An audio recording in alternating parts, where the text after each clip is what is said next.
Cette journée nationale de la lutte à l'homophobie et la transphobie, je suis heureuse d'être accompagnée des membres du Conseil québécois LGBT et d'une dame qui a vécu et qui vit aujourd'hui encore les problèmes d'être une personne trans, mais d'être une personne immigrante. Alors aujourd'hui, on est à la troisième étape d'une longue saga pour les personnes trans. On se rappellera en 2013, Bertrand Saint-Arnaud, ministre de la Justice, dépose une modification au Code civil pour faire en sorte que dorénavant, les personnes trans pourront demander un changement de nom sans nécessairement avoir besoin de recourir à la chirurgie. En 2015, la ministre Stéphanie Vallée viendra déposer le règlement nécessaire à ce changement de nom. Ce règlement sera adopté et viendra vraiment changer les façons de faire au Québec. En 2016, on a même modifié encore une fois la loi pour faire en sorte que les mineurs de 14 ans et plus puissent dorénavant aussi être, qu'ils peuvent avoir aussi avoir droit au changement de nom. Alors aujourd'hui, c'est la troisième étape et je suis heureuse dans quelques minutes de déposer un projet de loi qui va venir compléter la boucle. Parce qu'on le sait, aucune province, sauf le Québec, n'exige la citoyenneté canadienne pour faire un changement de nom et pour justement refléter l'identité sexuelle des personnes. Certaines provinces exigent un délai entre 0 à 12 mois de résidence dans la province. L'Alberta, c'est 0 et d'autres provinces, ça va de 3 à 12 mois. Alors aujourd'hui, la proposition qu'on vient faire au Parti québécois, c'est de corriger le fait que le Québec est la seule province à exiger la citoyenneté et on vient abolir les obstacles qui amènent les complications pour les personnes trans. Alors, on est reconnu, le Québec, mondialement comme un des États les plus progressistes en matière de droits LGBT. Eh bien, ce projet de loi va s'inscrire dans cette avancée et de faire du Québec encore un endroit pour l'accueil de toutes les personnes trans. Alors, il me fait plaisir de passer la parole à Dalia. Merci, Madame Turki. Donc, bonjour tout le monde. Moi, j'ai quitté mon pays d'origine, comme beaucoup de personnes trans migrantes, afin de fuir la violence et la discrimination. En 8 ans, on compte plus de 2000 personnes trans qui ont été meurtries à travers le monde. Parmi beaucoup de personnes trans à travers le monde, il y en a celles et ceux et ceuses qui réussissent à immigrer ici. On a beaucoup d'espoir quand on immigre ici. On veut justement fuir cette violence que nous avons dans nos pays d'origine. Puis en venant ici, nous voulons vivre dans la reconnaissance de nos identités. Puis quand on vient ici, il y a une différence, il y a une contradiction entre l'espoir que nous avons de vivre nos identités, puis dans la reconnaissance de nos identités, puis la réalité. Le Québec nous nie nos identités, puis ça c'est très triste venant d'une province qui se revendique comme étant un havre de paix pour les personnes transmigrantes.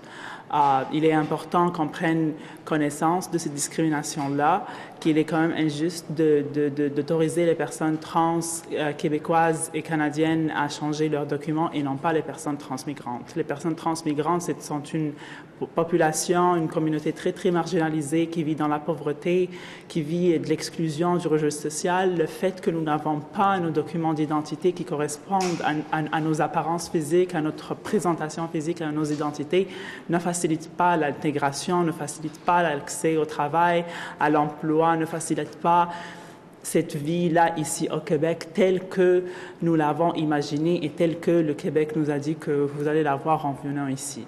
Donc, en nous appuyant ce projet, j'encourage énormément j'espère que ce projet-là va passer. Puis, c'est important de rectifier cette discrimination que vivent les personnes transmigrantes. Voilà. Merci, Madame Boisvert. Je suis grande. Merci, Dalia, Madame Poirier. Au Conseil québécois LGBT, nous sommes conscientes et conscients depuis longtemps déjà de la discrimination imposée aux personnes trans qui habitent au Québec et qui ne sont pas citoyennes canadiennes. Des histoires comme celle de Dalia, on en a entendu des dizaines, voire des centaines, et on n'a pas fini d'en entendre. Pour des militantes et militants du comité trans du Conseil québécois LGBT, cet enjeu n'est pas partisan. Il n'est pas politique. Il est d'abord et avant tout humain. Si nous sommes ici aujourd'hui, c'est parce que nous avons vu la volonté politique de Mme Poirier de demander des changements concrets dans la loi et qu'on veut réitérer publiquement que ces changements sont nécessaires et urgents, comme la Commission des institutions l'a dit ici même en 2015. Il s'agit de situations très concrètes, comme l'a dit Dalia. C'est quand on signe un nouveau bail, quand on se cherche un emploi, quand on va être reçu à l'hôpital et même quand on veut assister à la période de questions à l'Assemblée nationale.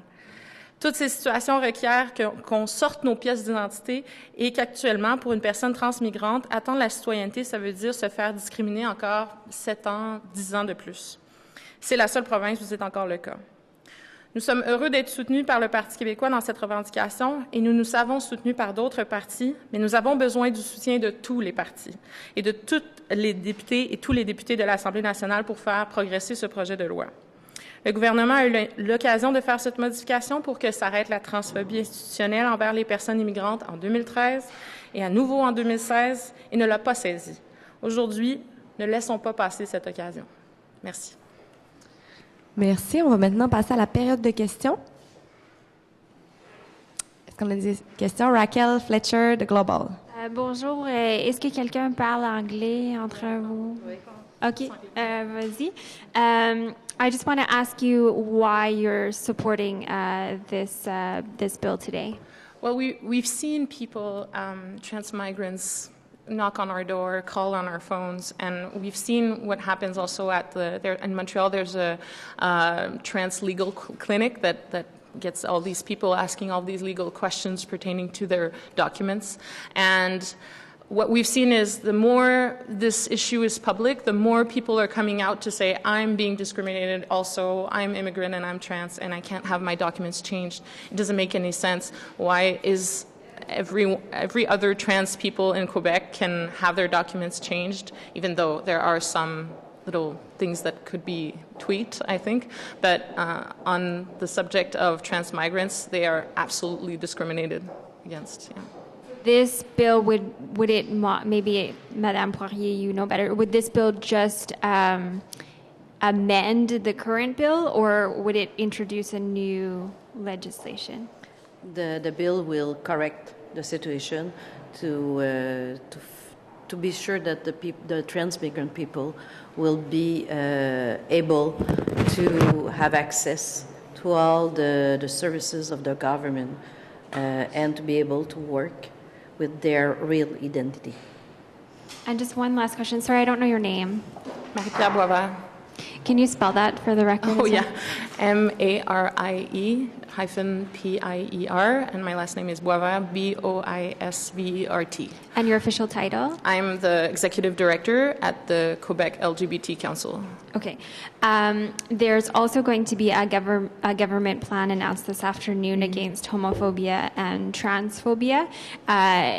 Is this part of why you guys are announcing this today, this morning, to coincide with that action plan? Actually, I think the reason why the two are coinciding is because of the date. It's May 17th. It's International Day Against Homophobia and Transphobia. And that's why I think both parties chose this day to give their support to LGBT people in Quebec in different ways. Yeah. Do you get the impression from the government that they are willing to support this particular bill? I think they're willing to support the issue, although we haven't seen concrete bills yet. But I'm not sure that I haven't spoken to them about this specific bill. I'm not sure that they will take it into the other processes afterwards, but I know that they are sensitive to the subject, and they've met some trans migrants, and I think they know how grave the situation is. But we'll see how it goes for this bill in particular. What do you expect to come out of this government action plan this afternoon? Do you have any expectations? Well, that's another subject on which I can talk to you later, maybe. Okay. Okay, cool. Thank you. Merci.